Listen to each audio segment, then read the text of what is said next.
जय माता दी सभी को। हर हर महादेव।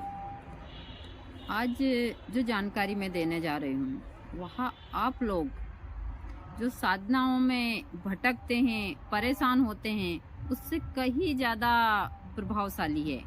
यह है नक्षत्र तंत्र बांधे की।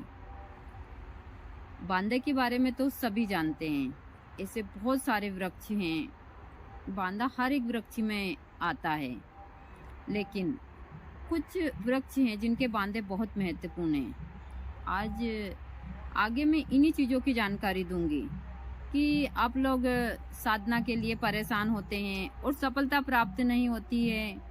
परिवार में भी सब लोग परेशान होते हैं और फिर भी आप लोग पैसा खर्च कर कर आप लोगों को सफलता प्राप्त नहीं होती है। लेकिन बांधा तंत्र एक ऐसा तंत्र है, इसमें आपको ज़्यादा परेशान होने की ज़रूरत नहीं है। सिर्फ आपको इसमें नक्षत्र का महत्व रखना है। बांधा में सबसे ज़्यादा महत्व होता है नक्षत्र का। महत्वपूर्ण पेड़ के बांधे क्या होते हैं? सबसे पहले बड़ वृक्ष का बांधा बहुत चमत्कारी प्रभाव दिखाता है। धन की प्रॉब्लम हो, आकर्षण का प्रयोग हो, दूसरी भी अन्य हजारों चीजों के लिए वह बहुत प्रभावशाली है। दूसरे नंबर पर आता है गुलर का बांधा। वह भी धन प्राप्ति के लिए और जो भी आपके बनते बनते कार्य रुकते हैं इसके लिए बहुत चमत्कारी प्रभाव दिखाता है। सबके अपने अपने नक्षत्र है, हर एक बांधे लेने के, और टाइम भी होता है कि किस टाइम पर आपको लेना चाहिए। इसमें ज़्यादा मंत्र की आवश्यकता नहीं होती है और आप साधक हो तो फिर सोने में सुहागा हो जाता है। लेकिन आपकी जो दिनचर्या है, डेली की प्रॉब्लम है, इससे आप स्वतः ही हल कर सकते हैं। तीसरे नंबर पर आता है पीपल का बांधा। वह आपको साधना में बहुत सफलता प्राप्त करवाता है। वह देवी वृक्ष ही है। धन प्राप्ति के लिए भी, रुके हुए कार्य के लिए भी वह काफी प्रभावशाली है। चौथे नंबर पर आता है बिलपत्र का बांधा। उसमें अदृश्य करने की शक्ति बताई जाती है, लेकिन मैंने उसका प्रयोग नहीं किया है। हाँ, मैंने दूसरे काम के लिए उसका प्रयोग किया है, वह सफलतापूर्वक हुआ है। बेर का बांधा, वह धन प्राप्ति के लिए और दूसरे कार्यों के लिए सफलतापूर्वक आपने लिया अच्छे नक्षत्र में तो चमत्कारी प्रभाव दिखाता है। बांधा एक ही प्रकार का होता है जिस पेड़ के ऊपर बांधा होता है। आप आम के पेड़ के ऊपर बांधा की पहचान कर सकते हैं। जो बांधा होता है उसमें काफी बड़ी गांठ होती है, जो पेड़ की डाल के ऊपर वहाँ डाली जैसा ही होता है, लेकिन एक गांठ होती है और गांठ में से बहुत सारे गुच्छे निकलते हैं, छोटी छोटी चिकनी। ना तो यदि मान लो वहाँ चाहे बबूल के पेड़ पर हो या किसी भी वृक्ष के पेड़ पर हो, एक ही जैसा रहता है, बांधे में कोई परिवर्तन नहीं आता है। उसके पत्र अशोक के पत्र की तरह रहते हैं और काफी बड़ा गुच्छे टाइप हो जाता है, जिससे ऐसे लगता है इसके ऊपर दूसरा पेड़ लगा हो। उसी को बोलते हैं बांधा। चाहे वह समी के पेड़ के ऊपर हो, फिर भी उसमें जो पत्र आएंगे वह पत्र आपको अशोक के पत्र की तरह सबसे अच्छी पहचान है। आम के ऊपर आपको वह स्वतः ही मिल जाएंगे, उसके छोटे छोटे पतले और चिकने अशोक के पत्र के समान ही पत्र होते हैं। उसी को बोलते हैं बांधा। बांधे के बहुत सारे प्रयोग हैं, तो आप चाहते हैं तो आप अच्छे नक्षत्र में, अच्छे योग में यदि बांधे को लेते हैं तो वह आपके जीवन को बदल सकता है। उसमें ज्यादा मंत्र की आवश्यकता नहीं है।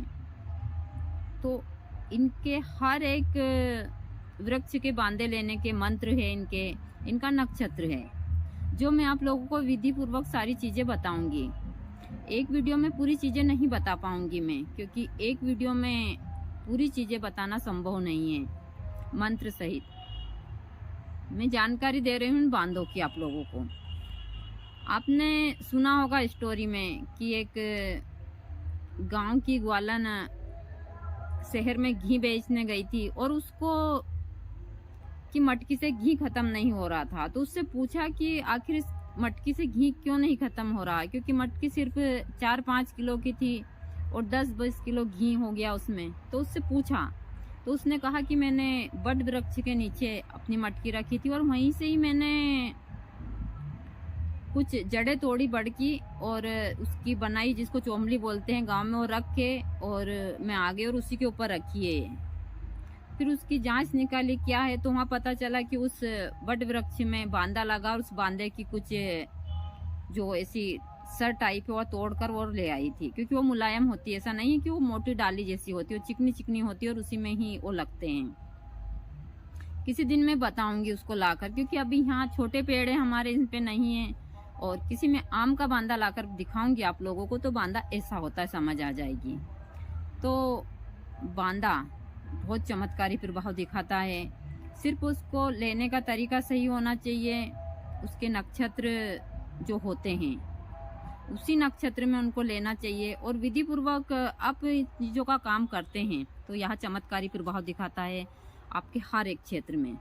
चाहे वह कानूनी मामला हो, कोर्ट कचहरी का हो, कोई सा भी मामला हो, सब में यह आपको चमत्कारी प्रभाव दिखाएगा। क्योंकि बांदा का प्रयोग मैंने खुद देखा है और करा है।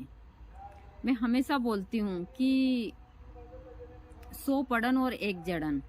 जिस प्रकार मैं वनस्पतियों की जानकारी देती हूँ, आप सही तरीके से और सही नक्षत्र में लेते हैं तो यह बहुत प्रभावशाली होती है। जो आप लोग साधना में परेशान होते हैं, और जरूरी नहीं कि साधना में सफलता प्राप्त हो जाए, बहुत कम लोगों को होती है। सब लोग बोल देते हैं, सिर्फ गुरु मंत्र करने से ही आज के जीवन में कुछ नहीं होता। वह युग कुछ और था जब आप गुरु मंत्र से ही तर जाते थे, लेकिन आज के युग में ऐसा नहीं होता। आज कर्म करना होता है। मैं कर्म पर ज्यादा विश्वास करती हूँ और मैं खुद भी कर्म करती हूँ। तो वनस्पति के भी कुछ प्रयोग हैं जो आप सही तरीके से करते हैं तो जरूर सफलता प्राप्त होती है। लेकिन इसका मतलब ये नहीं है कि आपको कोई लाकर आपके यहाँ सोने की गठरी डाल देगा, सारी चीजें, ऐसा भी नहीं होता है। इससे होता यह चीजें हैं कि जब भी आप परेशान हो तो आपकी परेशानी स्वतः ही हल हो जाती है। आपकी धन की समस्या कहीं से भी हल हो जाती है। आपको काम धंधा अच्छे से मिल जाते हैं जिससे आप ज़्यादा पैसा कमा सकें।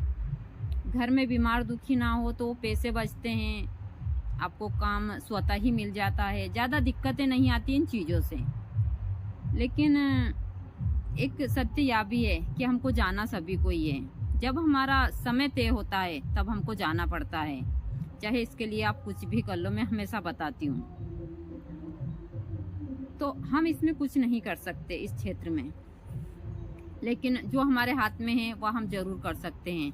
तो आगे मैं हर एक बांदे की जानकारी आप लोगों को विस्तार से दूंगी, हर एक पेड़ की, क्योंकि वे एक साथ इतनी जानकारी देना उचित भी नहीं है, वीडियो भी काफ़ी बड़ा हो जाएगा।